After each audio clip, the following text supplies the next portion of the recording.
Hello everyone, welcome to another video. Now this video is going to be really interesting because this will teach us how we can have multiple solutions for one particular problem, and all these solutions can yield the same result. Okay, so how are we going to solve this? Before moving into the solutions, let us dive straight into the question first, and then we will understand like how this question can have multiple ways of solving. I will not be coding all the solutions. You can if you want to. I will just show you what the theoretical I will walk through you from all the solutions, and it's up to you which method you want to follow. Okay, so let's dive first into the question. What the question is, so basically we are given an array, let's say 1 2 3 and 3. This is our example 1, and they are saying that these are 2n elements. Okay, and we need to return the value which is repeated n times. So this is 2n, which is 4, and so n will be 2. Okay, so we need to return the value which is repeated n times, that is 2 times. In our case it is 3. Okay, so how are we going to solve this? We need to understand like there are three things that they're given to us. Okay, so first thing is two things. First thing is there are only n plus 1 unique elements. Okay, that means the value which is repeated n times, only that value is going to occur multiple times. Okay, like it will not happen like you are given 1 2 2 2 3 3 and 3. Okay, this will not happen. Okay, let's say another one. We are given 2n elements, right? So this will never happen. Okay, there will only be this element which is repeated n times. Okay, and other elements are going to be unique. So 1 2 and then 3 3. Okay, another thing that we need to take care about is constraints. We will not be looking at that right now. We will look at that when we are going at that method particularly. Okay, so the first method that we are going to use, let me write it here. Method number 1 is going to be using sorting. Now how does this work? Let me take example number 2. 2 1 2 3 5 2. So after sorting, let me sort this. After sorting, this array will become 1 2 2 2 3 and 5. Okay, in this sorted array I will check, is 1 equal to 2? No. 2 equals to 2? Yes. So I will return this value, and our question is done. Okay, but this is going to take n log n of time complexity. Okay, because the sorting, it will happen in n log n time, and then after like we need to go through this, and that will take n of time. Okay, so this is not like the ideal situation that we need to work with. Okay, so I will continue with the method number 2. Okay, not this. Method number 2. Let me name it as method number 2.1.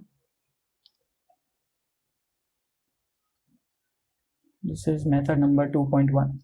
Okay, for this we will be using these constraints that are given to us, which is the maximum element that we are going to have is 10 to the power of 4, and all the values are going to be positive. Okay, so 10 to the power of 4, that means we can have a temporary array, okay, whose size is going to be this 1 2 3 4. Okay, 10 to the power of 4 plus 1. Is that fine? Yeah, correct. So yeah, so this is going to be our maximum. This is temporary array, and what we'll do is, let me take this 1 2 3 and 3. Okay, so what we'll do is that at every index, not at every index, let me just say this is our temporary array.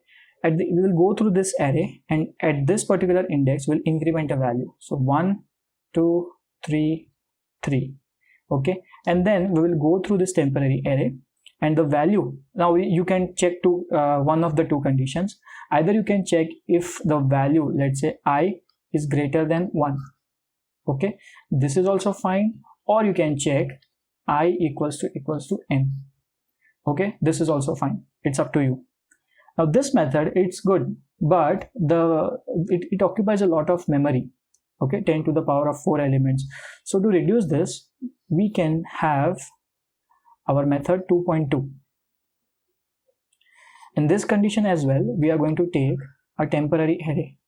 But to find the size, what we'll do is we will go through through the given array, and we will find the maximum element in this array.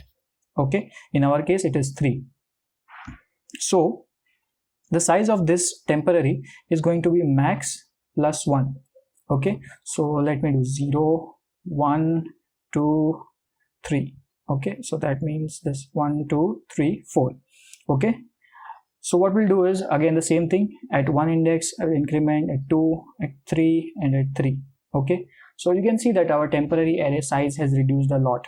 Okay, we don't need that additional 10 to the power of 4 minus, what is this, 4 space. Okay, this much has reduced. Okay, so this is method number 2. The last method number 3, is that, let me write it here, is that what we'll do is we will have a vector. Okay, and we will not specify the size of the vector here. What we'll do is we will go through our array. Okay, if we will check if the vector has this value, okay, then we will directly return it. Otherwise we will add that value to our vector. Okay, so let's say this is our vector. So does the vector contain 1? No, so we'll add it. So does the vector contain 2? No, push back. 3? No, push back. 3? Yes, so we'll return 3. Okay, so it's really that simple. Now let's dive straight into the code. I'll be coding the last method. You can code any of the 3 methods that I have shown you earlier. Okay, yeah, so first we need is a vector. Okay, we are not going to specify the size. Next we'll go through our array. Okay, and we'll check if, how do we check that? Count result dot begin comma result dot end comma what we are going to find, I. Okay, this will give us a non-zero value if the element is already there. Okay, so if this is there, if element is already there, it will give us a non-zero value. That means it's true. So if it is there, then we'll simply return I. Else result, we'll add this into our result. Okay, and simply at the end we can return 0 if no element is found. Okay, let me submit this.